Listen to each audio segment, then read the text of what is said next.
Hello friends, welcome to prep IAS. आप सभी का प्रेप आईएएस पे स्वागत है। फ्रेंड्स, इस सीरीज़ में हम लोग daily answer writing sessions conduct कर रहे हैं एंड सिस्टम कुछ इस तरह से है कि daily Monday to Saturday 11 AM पे हम लोग 2 क्वेश्चंस पोस्ट करते हैं। ये क्वेश्चन GS 1, 2, 3 एंड 4 से बिलोंग करते हैं। आपसे उम्मीद करते हैं हम लोग कि आप इन दोनों ही क्वेश्चंस को अटेम्प्ट करेंगे, जिसके बाद नाइट में इन पे हम लोग डिस्कशन करते हैं। अब देखिए, जहाँ तक संडे की बात है तो संडे को हम लोग ऐसे राइटिंग सेशंस कंडक्ट कर रहे हैं। अब देखिए, ये जो क्वेश्चंस आप अटेम्प्ट करते हैं इनको आप पीयर इवेल्यूशन के लिए सबमिट कर सकते हैं हमारे टेलीग्राम चैनल पे, जिसका नाम है प्रेप आईएएस पीयर इवेल्युएशन। ठीक है, तो इस चैनल पे आप अपने आंसर्स को पीयर इवेल्यूशन के लिए सबमिट कर सकते हैं। और देखिए, ये जो क्वेश्चंस हम पोस्ट करते हैं ये हम टेलीग्राम चैनल पे ही पोस्ट करते हैं और इसका लिंक भी आपको इस वीडियो के डिस्क्रिप्शन बॉक्स में मिल जाएगा।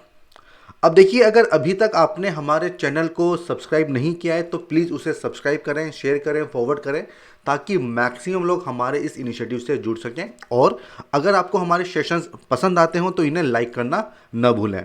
एंड फ्रेंड्स, आप लोगों के लिए एक और इम्पोर्टेंट अनाउंसमेंट है कि हम लोगों ने 2 न्यू पेड कोर्सेज लॉन्च किए हैं, live answer writing and live ऐसे राइटिंग। बहुत ही यूनिकली इनको डिज़ाइन किया गया है। बहुत सारे शानदार फीचर्स हैं, जैसे कि इसमें आपको personal guidance, 1-to-1 mentorship sessions मिलेंगे। रियल एग्जाम लाइक सिचुएशन में आपको आंसर्स की एंड ऐसे की प्रैक्टिस हम लोग करवाने वाले हैं। डिटेल्ड फीडबैक कॉपी इवेल्यूशन इसमें आपको मिलेगा एंड ₹5000 इनका फ़ी है जो आपको पे करनी होगी। अगर आप दोनों कोर्सेज ज्वाइन करते हैं तो यहाँ पे आपको 1000 का डिस्काउंट है, आपको ₹9000 पे करना होगा। अगर आप लोग इंटरेस्टेड हैं तो इन कोर्सेज को आप ज्वाइन कर सकते हैं और इनकी डिटेल्स भी आपको इस वीडियो के डिस्क्रिप्शन बॉक्स में मिल जाएगी। अब हम आते हैं हमारे आज के सेशन पे। इसमें हम 2 क्वेश्चंस डिस्कस करने वाले हैं और ये दोनों क्वेश्चन बिलोंग करते हैं GS 4 एथिक्स से। 1 बाय 1 दोनों को डिस्कस करेंगे। अगर आपका कोई भी डाउट होता है तो आपको क्या करना है, आपको कमेंट सेक्शन में मुझसे वो डाउट पूछना होगा, मैं डेफिनेटली उसका रिप्लाई करूंगा। ठीक है, दोनों क्वेश्चन डिस्कस करने के बाद हम लोग एक लर्नर की आंसर शीट को भी डिस्कस करेंगे। पर्पस क्या है, उसका ऑब्जेक्टिव क्या है, ताकि आपको ये आइडिया लग जाए कि बाकी के लोग किस तरह से क्वेश्चंस को अटेम्प्ट करते हैं। ठीक है, ये चीज़ क्लियर है। चलिए, तो हम आते हैं आज के फर्स्ट क्वेश्चन पे। एक 10 मार्कर है, 150 वर्ड्स में आपको अटेम्प्ट करना है। देखिए, मैंने आपको पहले भी कहा है कि एथिक्स का पेपर काफ़ी लेंदी पेपर होता है। ठीक है, तो इसको करने का तरीका ये है कि जो 10 मार्कर्स हैं उनको आपको काफ़ी ब्रीफ में लिखना होता है। ठीक है, ऐसा नहीं कि आप उनको दोनों पेजेस फिल कर रहे हैं तो फिर आपका पेपर छूट जाएगा। ठीक है, तो बेसिकली जैसे फ्रंट पेज हो गया वो पूरा कवर कर लो एंड जो सेकंड पेज होता है उसको यहाँ तक आप कवर कर सकते हो। ठीक है, तो इतने में आपको आपके क्वेश्चन को फिनिश करना होगा। ठीक है, समझ में आ गया। चलिए, अब देखिए क्वेश्चन क्या है कि डिफाइन कॉन्फ्लिक्ट ऑफ इंटरेस्ट। ठीक है, हितों के टकराव को आपको डिफाइन करना है, उसको परिभाषित करना है। ठीक है, तो भाई क्वेश्चन की डिमांड क्या है, सबसे पहले आपको एक्सप्लेन करना होगा कि भाई कॉन्फ्लिक्ट ऑफ इंटरेस्ट क्या है। ठीक है, ये डिफाइन कर दो। और देखिए, एथिक्स में एग्जाम्पल्स आपको बहुत सारे देने होते हैं, 2-3 एग्जाम्पल तो होने चाहिए। ठीक है, तो एटलीस्ट 2 एग्जाम्पल तो दो इसमें। ठीक है, कि जहाँ पे आप दिखा सको कि यहाँ पे कॉन्फ्लिक्ट ऑफ इंटरेस्ट हो रहा है।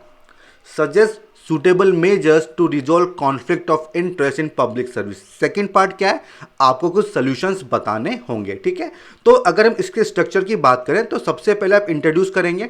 ठीक है, उसमें आप ऑब्वियस सी बात है, आप बता दो कि भाई कॉन्फ्लिक्ट ऑफ इंटरेस्ट मतलब क्या होता है, उसकी डेफिनेशन क्या है, वो क्यों हो सकता है, वो फैक्टर्स बता दो। देन क्या सोल्यूशन होने चाहिए ये आपको बताना होगा। ठीक है, अब देखो, मान लो कि आप आईएएस बन गए, आप आईपीएस बन गए। चलो, मान लो कि आप आईएएस बन जाते हो तो आपके पास काफ़ी पावर्स है, आप कॉन्ट्रैक्ट भी अवॉर्ड कर सकते हैं। ठीक है, तो आपके पास पावर है। एंड मान लीजिए आपको किसी वर्क का कॉन्ट्रैक्ट अवॉर्ड करना है और आप क्या करते हो, आप ना आपका जो रिलेटिव है, ठीक है, उसकी फर्म को जो है कॉन्ट्रैक्ट अवॉर्ड कर देते हो। ठीक है, मेरिट के बेसिस पे नहीं, केवल इसलिए क्योंकि वो आपका रिलेटिव है। ठीक है, तो ये चीज़ होती है कॉन्फ्लिक्ट ऑफ इंटरेस्ट।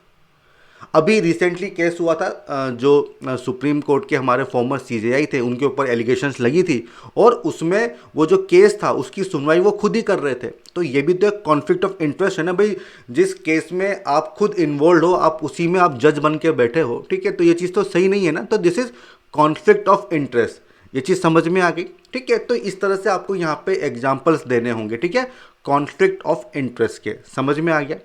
तो इसको डिफाइन कर दो कि ये होता क्या है। Basically conflict between public duty of an official and private interest. वही मैंने जो आपको एग्जांपल दिया था, भाई आप आईएएस हो, आपके पास पावर है कॉन्ट्रैक्ट अवॉर्ड करने की, ये आपकी पब्लिक ड्यूटी है, बट आप क्या कर रहे हो, आप मेरिट के बेसिस पे नहीं दे रहे हो, आप क्योंकि वो बंदा आपका रिलेटिव है, मान लो आपका ब्रदर इन लॉ है, ठीक है, तो उसकी फर्म को आप कॉन्ट्रैक्ट दे रहे हो, तो ये हो जाएगा आपका प्राइवेट इंटरेस्ट। और इससे क्या होता है, इससे जो आपकी ऑफिशियल ड्यूटीज़ हैं वो इन्फ्लुएंस होती है, इम्प्रॉपरली उनको इन्फ्लुएंस करते हो आप, ठीक है। तो this is called conflict of interest, ठीक है।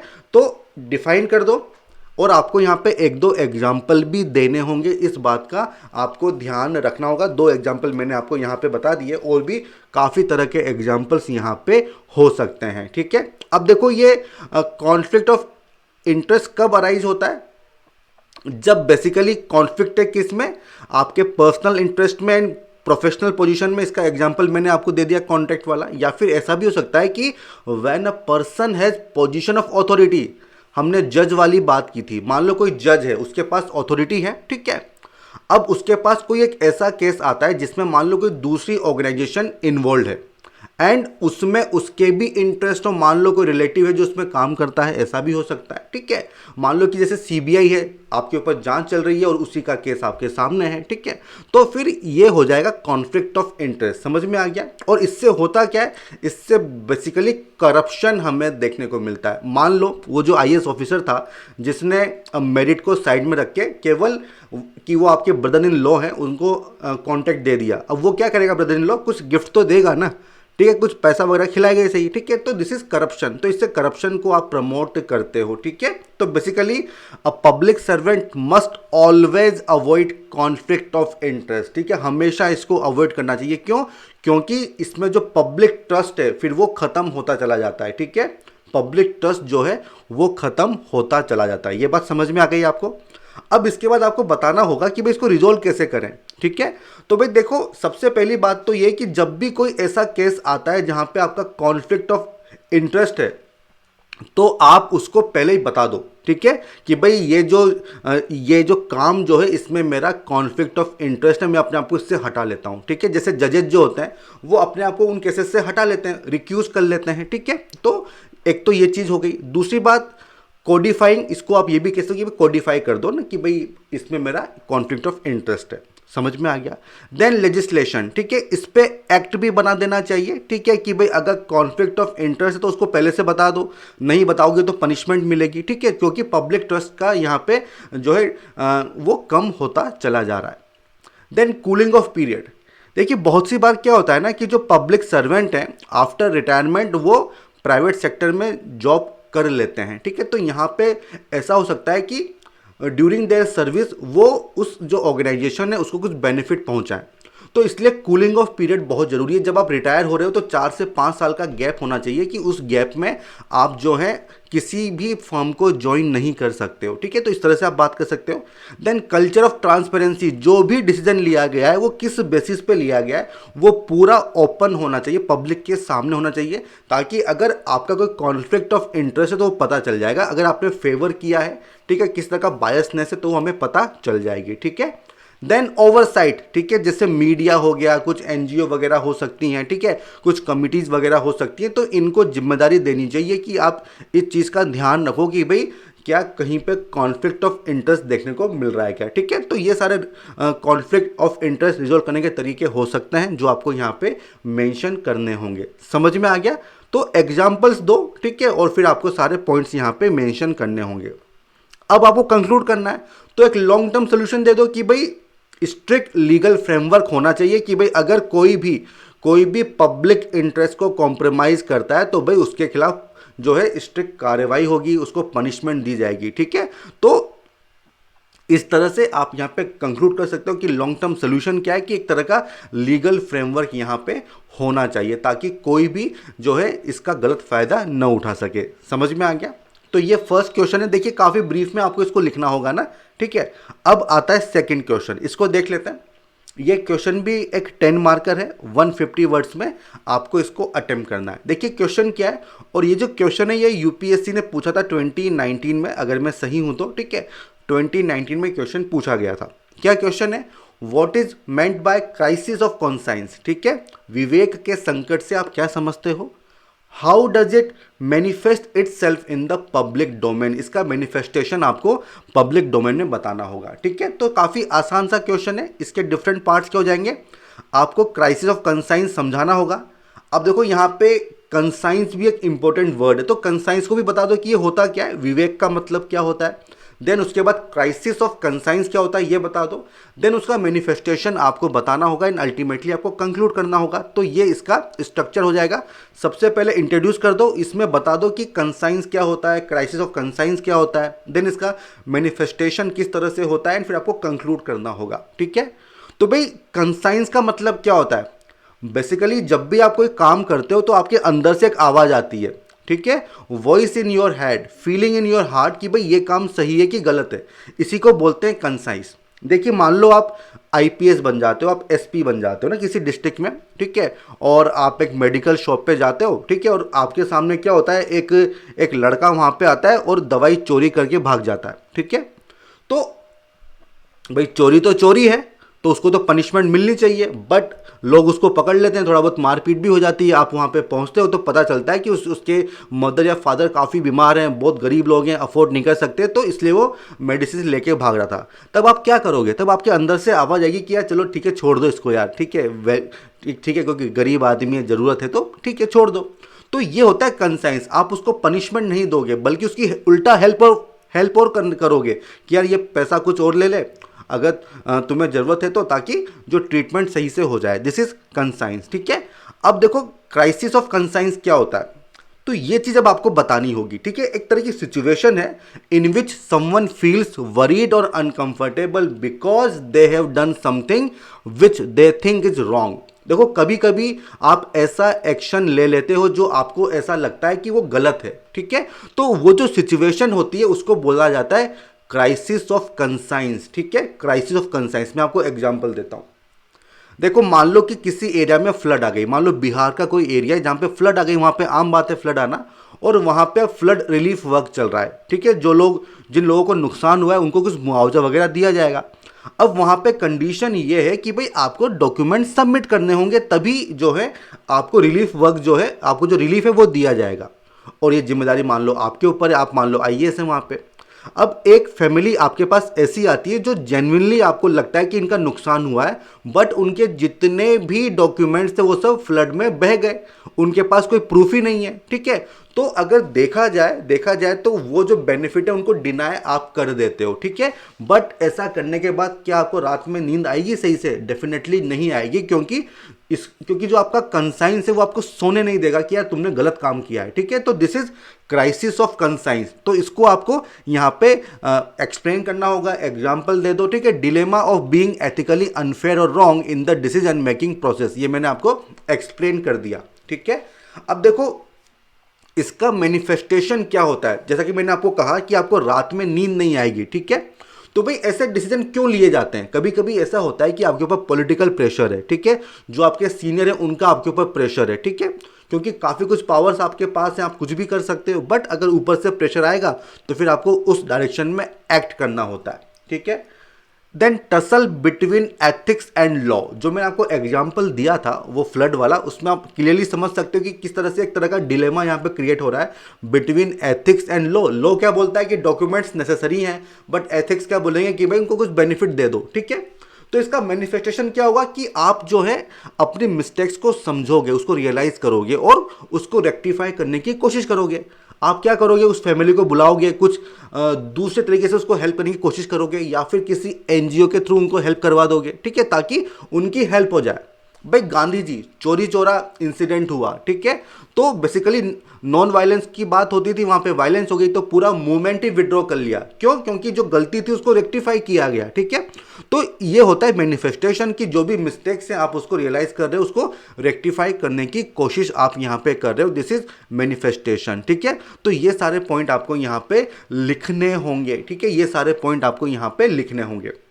अब कैसे कंक्लूड करोगे? देखिए गांधी जी का बहुत ही प्यारा कोटेशन है कि there is a higher court than courts of justice and that is court of conscience, it supersedes all other courts, ठीक है। तो ये महात्मा गांधी जी का बहुत ही शानदार कोटेशन है, इससे आप एंड कर सकते हो, ठीक है, कि यह जो कोर्ट है ये सभी कोर्ट से ऊपर है, ठीक है, यह सभी कोर्ट से ऊपर है, ठीक है। तो ये बेसिकली बहुत ही शानदार यहाँ पे कंक्लूजन हो जाएगा, ठीक है। तो ये दोनों ही क्वेश्चन हमने यहाँ पे डिस्कस कर लिए। अगर आपका कोई डाउट आता है तो आप कमेंट सेक्शन में मुझसे पूछ सकते हो। अब हम आते हैं हमारे अगले सेगमेंट पे, जहां पे एक लर्नर की आंसर शीट को हम लोग डिस्कस करते हैं, ठीक है।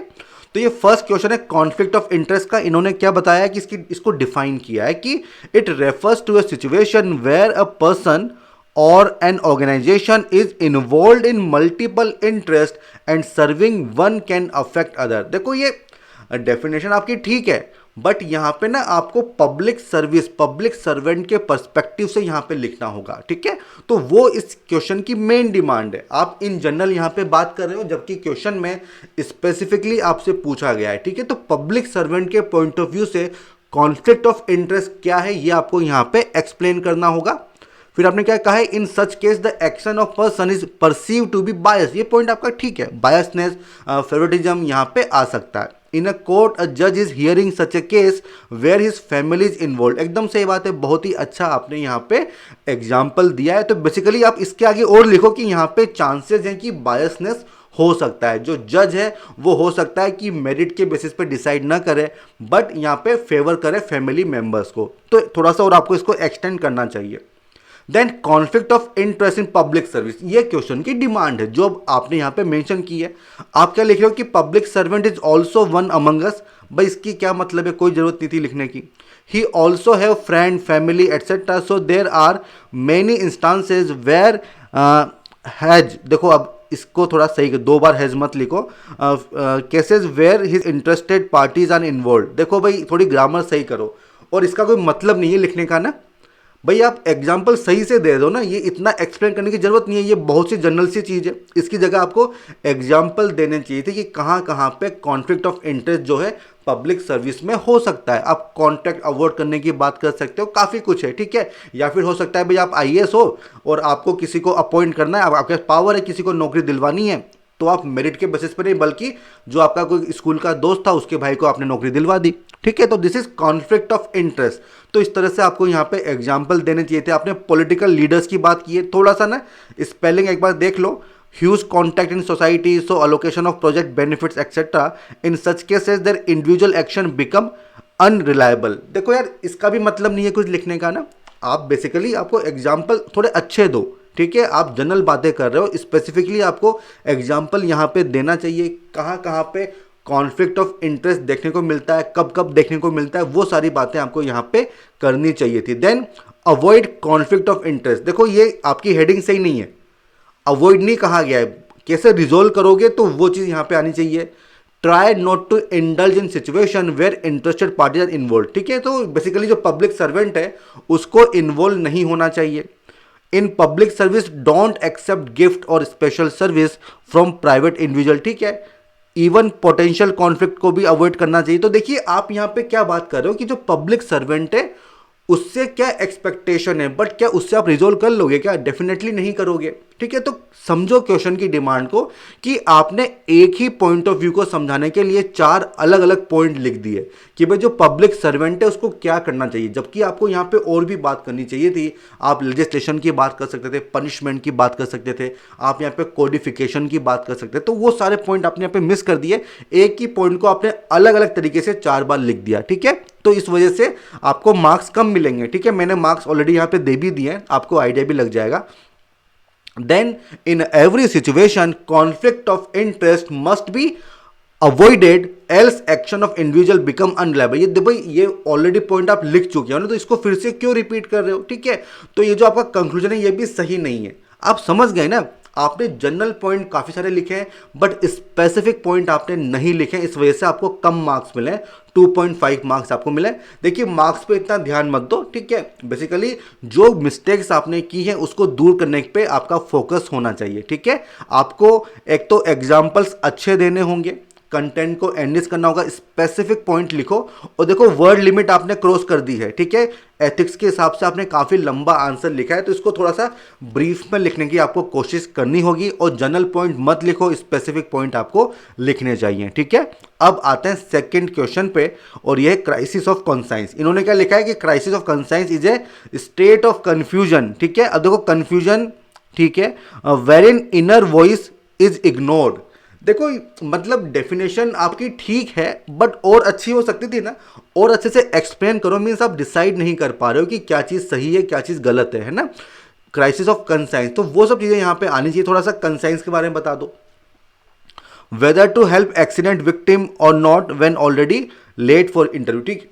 तो ये जो एग्जाम्पल है ये भी सही आपका एग्जाम्पल है, ठीक है। देन मैनिफेस्टेशन क्या है, इट इज एक्सपीरियंस। देखो आपने ना क्वेश्चन को गलत समझ लिया है, आपने मैनिफेस्टेशन नहीं बताया बल्कि आपने बताया कि कहाँ कहाँ पे एक्सपीरियंस होता है, ठीक है। Procedural value versus self values, जैसे कि फॉलोइंग कोड ऑफ प्रोसीजर और allow immediate adoption of an infant, ठीक है। तो बेसिकली आप एग्जांपल्स बता रहे हो उसके ना, जबकि आपको मैनिफेस्टेशन बताना था, आपको ये बताना था कि उससे होता क्या है, उससे गिल्ट हो सकती है, ठीक है। आप देखिए बहुत से आईएएस ऑफिसर रिजाइन कर देते हैं, काफ़ी रिसेंट था जैसे कन्नन थे, ठीक है, उन्होंने रिजाइन किया था क्योंकि वो खुश नहीं थे, ठीक है, वो सेटिस्फाइड नहीं थे, ठीक है। तो रेजिग्नेशन हो सकता है, गिल्ट आपको फील हो सकती है, रात में नींद नहीं आएगी, ठीक है। आप उसको मिस्टेक्स को रेक्टिफाई करने की कोशिश करोगे, वो सारे पॉइंट आपको यहाँ पे लिखने थे। बट आपने क्या किया, आपने डिफरेंट तरीके से जो एग्जाम्पल्स हैं वो देने की कोशिश की है, जो कि क्वेश्चन की डिमांड नहीं है, ठीक है। ये क्वेश्चन की डिमांड नहीं है, self satisfaction versus loyalty to senior, ठीक है, ये इस क्वेश्चन की डिमांड नहीं है, ठीक है। ये बेसिकली ये पॉइंट तो फिर भी ठीक है कि भाई किस तरह से होता है, बट ये जो शुरू में 2 पॉइंट आपने लिखे हैं ना, procedural value versus self values, private interest versus public interest, ये तो बेसिकली आप उसी को एक्सप्लेन कर रहे हो, ठीक है। तो वो चीज़ नहीं चलेगी, थोड़ा सा आपको मैनिफेस्टेशन यहाँ पे बताना चाहिए था। देन आप क्या बता रहे हो कि strong value system, optimistic and competent attitude जो है वो हेल्प करेगा, ये बात तो ठीक है। Public servant taking care of every dimension and freeing her self from pressure while fulfilling her duty can easily deal with crisis of conscience. देखो आपने जो फर्स्ट पैराग्राफ था उसमें भी आपने सोल्यूशन दिया यहाँ पे, और सेकंड में भी आप सोल्यूशन दे रहे हो, तो भाई रिपीट क्यों कर रहे हो, है ना। एक ही बार में बता दो, 2 बार में क्यों बता रहे हो, तो अननेसेसरी पॉइंट मत लिखो। फिर भी देखो अगर मैं आपके आंसर की बात करूँ तो इसमें आपने कॉन्टेक्स्ट को नहीं समझा कि क्वेश्चन की डिमांड क्या है, ठीक है। क्वेश्चन की डिमांड क्या है, कंटेंट आपका और अच्छा हो सकता था, थोड़ा सा वर्ड लिमिट आपका काफ़ी कम है, इसको थोड़ा बढ़ाइए, ठीक है। अगर मार्क्स की बात करें तो 1.5 से 2 मार्क्स, इतने मार्क्स आपको इस क्वेश्चन में मिल सकते हैं, ठीक है। तो ये मेरा ऑब्जर्वेशन है। तो डिमोटिवेट नहीं होना है बल्कि गलतियों से हमें सीखना है, ठीक है। तो जो सारे पार्ट्स हैं उनको हमें अच्छे से यहाँ पे एक्सप्लेन करना होगा, एग्जाम्पल्स हमें देने होंगे, ठीक है। तो ये मेरी ऑब्जर्वेशन है। और देखो डिमोटिवेट मत होना, मेरा पर्पज आपको डिमोटिवेट करने का नहीं है, बट अगर गलती नहीं बताऊंगा तो फिर करेक्शन कहाँ से होगा, ठीक है। तो ये जो मिस्टेक्स हैं इनको रिपीट आपको नहीं करना है। तो देखिए इसी के साथ जो हमारा आज का सेशन है इसको हम कंक्लूड करते हैं। अगर आपको सेशन पसंद आया तो इसको लाइक करें, ठीक है। हमारे चैनल को शेयर करें, सब्सक्राइब करें, फॉरवर्ड करें, ताकि जो आपके फ्रेंड्स हैं वो भी हमारे चैनल से जुड़ सकें। तो ठीक है फ्रेंड्स, हम फिर मिलेंगे, तब तक के लिए all the best, good bye.